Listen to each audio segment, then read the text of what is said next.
تحاشا نقصان جو ہے مسلمانوں کا ہونا ہے، اور یہ سارے ممالک مسلمانوں کے ہاتھ سے نکل جائیں گے۔ احادیث کے اندر صاف صاف یہ عراق ہے اور یہ شام ہے اور یہ فلسطین ہے اور ترکی کا بھی ایک حصہ ہے اور سعودی عرب کا بھی ایک حصہ ہے، جس کو اندر ان کا نقشہ تو مدینے سمیت ہے، انکلوڈ کرتے ہیں مدینے کو، مکے کو نہیں، مکے سے انہیں سروکار نہیں۔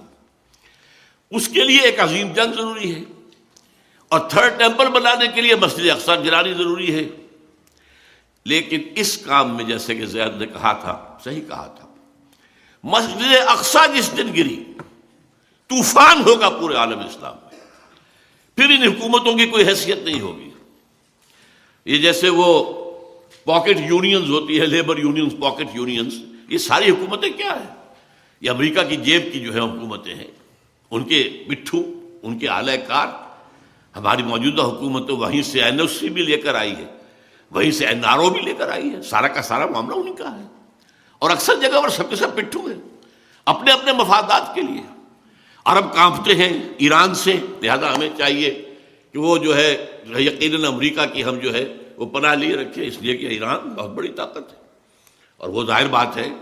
عرب اور عجم کی پرانی جو ہے مخاصمت ہے وہ تو ہڈیوں کے اندر ہے۔ بہرحال یہ ساری صورتحال ایسی ہے کہ وہ تلے ہوئے ہیں اب اس بات پر کہ اپنے اس ایجنڈا، وہ 5 point agenda, Armageddon, creation of greater Israel, demolition of مسجد اقصی، اور وہاں پر تھرڈ ٹیمپل کی تعمیر، اور اس کے بعد تھرون آف ڈیوڈ لا کر وہاں رکھنا، یہ جو ہیں 5 آئٹمز ہیں۔ ان کا میں وقت نہیں ہے میرے پاس کہ میں آپ کو بتاؤں تھرون آف ڈیوڈ کہاں سے آ گیا۔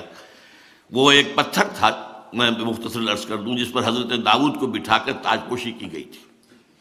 اسی پر حضرت سلیمان کی تاج پوشی ہوئی، پھر وہ رکھ دیا گیا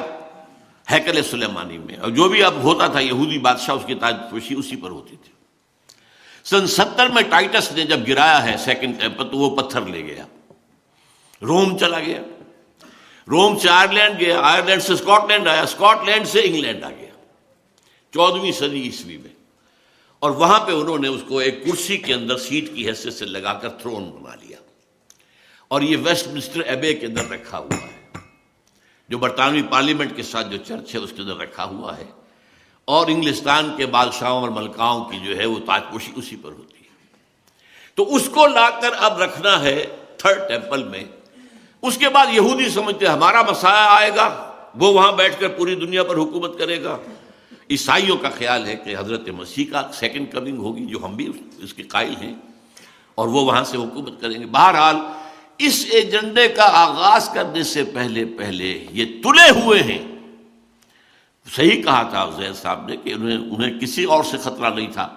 کسی عرب ملک سے کوئی خطرہ نہیں تھا۔ بن گورین نے نہ صرف شروع میں کہا ہے، بلکہ بن گورین نے بعد میں 1967 کی جنگ کے اندر جو انہیں عظیم کامیابی حاصل ہوئی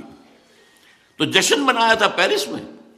بن گورین نے وہاں تقریر کرتے ہوئے کہا تھا ہمیں کسی مسلمان، کسی عرب ملک سے کوئی خطرہ نہیں ہے، خطرہ صرف پاکستان سے ہے۔ جبکہ اس وقت تک پاکستان ایٹمک پاور نہیں تھا، لیکن اس وقت جو بہرحال کیونکہ قائد اعظم نے جس طریقے سے کہا تھا اسرائیل کو it's the illegitimate child of the west, اس قدر کھل کر کہنے والا تو شاید پوری دنیا میں اور کوئی بھی نہ ہو۔ اور جس طرح لیاقت علی خان نے ٹھوکر ماری تھی، جو اپنا دورہ تھا ان کا امریکہ کا، اور وہاں جب ان کو جو امریکن جوئش کانگریس نے ریسیپشن دیا اور وہاں کہا کہ آپ اسرائیل کو تسلیم کر لیں، ہم یہ دیں گے، یہ دیں گے، یہ دیں گے، یہ دیں گے، یہ دیں گے، تو اس نے بھی جواب دیا تھا قائد اعظم ہی کی اسی سمجھیے ٹریڈیشن کے مطابق کہ gentlemen our souls are not for sale. اس کی سزا اسے بھگتنی پڑی، قرارداد مقاصد پاس کرنا اس کا بہت بڑا جرم تھا، اور اس کے بعد اس طرح یہودیوں کی آفر کو ٹھکرا دینا اس کا بہت بڑا جرم تھا۔ تو قتل انہیں کیوں کرایا گیا؟